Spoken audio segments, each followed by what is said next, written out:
5 persone sono state denunciate dalla Guardia di Finanza a Roccella Ionica per bancarotta fraudolenta e associazione a delinquere. I finanzieri, indagando sul fallimento di una società del settore della commercializzazione di animali vivi e carne macellata, hanno fatto luce su un meccanismo di truffa per 3 milioni di euro. È emerso un fallimento pilotato con beffa per i fornitori dal momento che la società risultava priva di attività sulle quali soddisfare il credito. Si è conclusa a Catanzaro con la garanzia di risorse necessarie a pagare sussidio e integrazione fino a fine dicembre, con la richiesta mirata ad ottenere un tavolo romano con i ministri del welfare, della funzione pubblica e del bilancio, la manifestazione dei lavoratori socialmente utili e di pubblica utilità. I rappresentanti sindacali dei lavoratori e alcuni dei sindaci presenti hanno incontrato il direttore generale del Dipartimento della Presidenza della Regione, Franco Zoccali.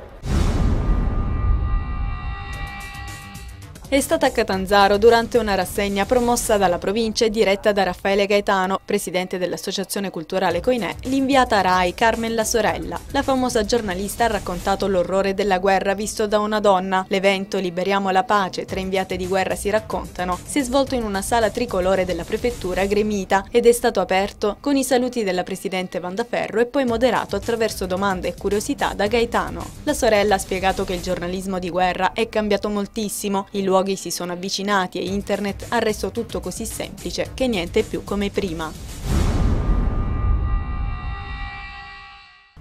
Sole e caldo in Calabria per il weekend, con temperature nelle principali città superiori ai 30 gradi e che tenderanno a salire ancora. A Reggio e Cosenza, fa sapere il centro funzionale Arpacal, la colonnina di mercurio arriverà a toccare i 32 gradi, 31 gradi sono previsti a Crotone e Vibo e 30 a Catanzaro, 1-2 gradi sopra la media e nessun allarme per le ondate di calore a Reggio, città monitorata dal centro di allerta della Protezione Civile. Le spiagge intanto sono state prese d'assalto per cercare un po' di frescura dalla prima afa estiva, perturbazioni di breve durata sulle regioni settentrionali.